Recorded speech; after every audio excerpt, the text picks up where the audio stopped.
Sir, ಈಗ footpath ಒತ್ತುವರಿ ತೆರವು ಮಾಡುವಂಥ ಪ್ರಕ್ರಿಯೆ ಶುರುವಾಗಿದೆ. ಈಗ GBI ಹೇಳ್ತಾ ಇದೆ, ನಿರ್ದಿಷ್ಟವಾದಂತಹ ಜಾಗವನ್ನು ಗುರುತು ಮಾಡ್ತೀವಿ, ಆ ಗುರುತು ಮಾಡಿರುವಂತಹ ಜಾಗದಲ್ಲಿ ಕನ್ನಡಿಗರಿಗೆ ಮೊದಲ ಆದ್ಯತೆ ಕೊಡ್ತೀವಿ ಅಂತ. ಏನಾಗ್ತಿದೆ ಸರ್ ಆ್ಯಕ್ಚುಲಿ?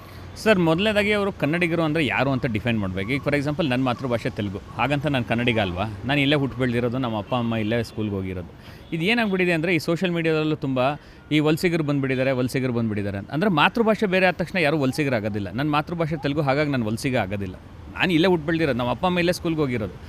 ತುಂಬ ಜನ ಬೀದಿ ವ್ಯಾಪಾರಿಗಳಿದ್ದಾರೆ ಇಲ್ಲೇ ಹುಟ್ಟು ಬೆಳೆದವರು. ಅವ್ರ ಮಾತೃಭಾಷೆ ಬೇರೆ ಅಂದ ತಕ್ಷಣ ಅವರು ನಾನ್ ಕನ್ನಡಿಗರು ಆಗೋದಿಲ್ಲ. ಒಂದು. ಎರಡನೇದು, ಈ ಬೀದಿ ವ್ಯಾಪಾರಕ್ಕೆ ಬಂದಾಗ ಮಾತ್ರ ಈ ಥರ ಮಾತಾಡ್ತಾರೆ. ಈಗ ಇನ್ಫೋಸಿಸಲ್ಲೆಲ್ಲ ಕನ್ನಡಿಗರೇ ಇದ್ದಾರೆ, ಇದ್ರ ಬಗ್ಗೆ ಯಾರಾದರೂ ಪ್ರಶ್ನೆ ಎತ್ತಿದ್ದಾರೆ? TCS ಅಲ್ಲಿ ಬರೀ ಕನ್ನಡಿಗರೇ ಇದ್ದಾರೆ, ಇದ್ರ ಬಗ್ಗೆ ಪ್ರಶ್ನೆ ಎತ್ತಿದ್ದಾರೆ? ಬಡವ್ರಿಗೆ ಬಂದಾಗ ಮಾತ್ರ ಯಾಕೆ ಈ ಥರ? ಯಾರು ಬಂದಿರೋರು ಬಡತನದಿಂದ ಬಂದಿರ್ತಾರೆ. ನಾವು ಏನು ನೋಡ್ಕೋಬೇಕು ಅಂತ ಹೇಳಿ ಸ್ವಲ್ಪ ಸೇಫ್ ಗಾರ್ಡ್ಸ್ ಆಗಬೇಕು. ಇವ್ರೇನು ಹೇಳಿದ್ರು, ಬರೀ ಕರ್ನಾಟಕ ರೇಷನ್ ಕಾರ್ಡ್ ಇದ್ದರೆ ಮಾತ್ರ ನಾವು ಸೇರಿಸ್ತೀವಿ ಅಂತ ಹೇಳ್ಬಿಟ್ರು. ಇದರಿಂದ ಏನಾಗಿದೆ, ಕರ್ನಾಟಕದ ಬೀದಿ ವ್ಯಾಪಾರಿಗಳಿಗೆ ಎತ್ತಂಗಡಿ ಆಗಿದೆ. ಅವ್ರ ಸಮೀಕ್ಷೆಯಲ್ಲಿ ಇನ್ಕ್ಲೂಡ್ ಆಗಿಲ್ಲ. ನಿಮಗೆ ಗೊತ್ತು, ಎಷ್ಟೋ ವರ್ಷಗಳಿಂದ ರೇಷನ್ ಕಾರ್ಡ್ನ ಕೊಟ್ಟಿಲ್ಲ, ಮತ್ತು ಕಳೆದ 2-3 ವರ್ಷದಲ್ಲಿ ಸುಮಾರು ರೇಷನ್ ಕಾರ್ಡ್ ಕ್ಯಾನ್ಸಲ್ ಮಾಡಿದ್ದಾರೆ.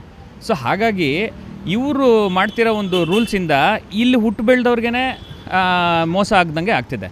ನಾವೇನು ಹೇಳೋದು, ನೀವು ವ್ಯಾಪಾರ ಮಾಡಬೇಕಾದ್ರೆ ಒಂದು ಆಲ್ರೆಡಿ ಆ ಜಾಗದಲ್ಲಿ ಯಾರು ವ್ಯಾಪಾರ ಮಾಡ್ತಿದ್ರು ಅವ್ರಿಗೆ ಆದ್ಯತೆ ಕೊಡಬೇಕು. ಅದನ್ನು ನೀವು ನೋಡಿ, ಅವ್ರು ಇಲ್ಲೇ ಹುಟ್ಟು ಬೆಳೆದಿರೋರು ಆಗಿರ್ಬೋದು. ಸೊ ಅದನ್ನು ಫಸ್ಟ್ ಆದ್ಯತೆ ನೋಡಬೇಕು. ಮತ್ತು ಒಂದು ಏರಿಯಾದಲ್ಲಿ ಒಬ್ಬರು 20 ವರ್ಷದಿಂದ ವ್ಯಾಪಾರ ಮಾಡ್ತಿದ್ದಾರೆ, ಒಬ್ಬರು 6 ತಿಂಗಳಿಂದ ವ್ಯಾಪಾರ ಮಾಡ್ತಿದ್ದಾರೆ ಅಂದರೆ ಆಬ್ವಿಯಸ್ಲಿ 20 ವರ್ಷದಿಂದ ವ್ಯಾಪಾರ ಮಾಡ್ತಿರೋರಿಗೆ ನೋಡಬೇಕು. ಅವ್ರ ಮಾತೃಭಾಷೆ ಏನೊಂದು ನೋಡೋದಲ್ಲ, ಅವ್ರು 20 ವರ್ಷದಿಂದ ಮಾಡ್ತಾ ಇದ್ದಾರೆ, ಅವ್ರು ದುಡಿಮೆ ಮಾಡ್ತಿದ್ದಾರೆ ಇಲ್ಲಿ. ಆ ರೀತಿ ನೋಡಬೇಕಾಗತ್ತೆ ನಾವು. Aadhaar card, voter ID, ration card mandatory ಮಾಡಬೇಕಂತ ಹೋಗ್ತಿದ್ದಾರೆ ಸರ್. ಅವ್ರು ಆಲ್ರೆಡಿ ಮಾಡಿದ್ದಾರೆ ಸರ್. ಸಮೀಕ್ಷೆಯಲ್ಲಿ ಇನ್ಕ್ಲೂಡ್ ಮಾಡಲಿಕ್ಕೆ ಆಲ್ರೆಡಿ ಅವರು ಕರ್ನಾಟಕದ ರೇಷನ್ ಕಾರ್ಡೇ ಇರಬೇಕು ಅಂತ ಮ್ಯಾಂಡೇಟರಿ ಮಾಡಿದ್ದಾರೆ. ಅದರಿಂದನೇ ತುಂಬ ಜನ ಎಕ್ಸ್ಕ್ಲೂಡ್ ಆಗಿದ್ದಾರೆ. ಯಾಕೆಂದರೆ ಈ ಕಂಟಿನ್ಯೂ ಸರ್ಕಾರಗಳು BJP, JDS, ಕಾಂಗ್ರೆಸ್ಸು ಹೊಸ ರೇಷನ್ ಕಾರ್ಡ್ಗಳು ಕೊಟ್ಟಿಲ್ಲ.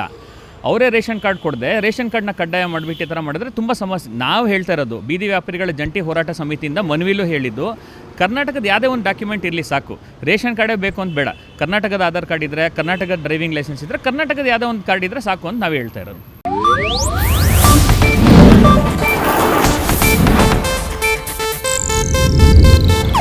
ಇದು ಏಷ್ಯಾನೆಟ್ ನ್ಯೂಸ್ ನೆಟ್ವರ್ಕ್ ಪ್ರಸ್ತುತಿ.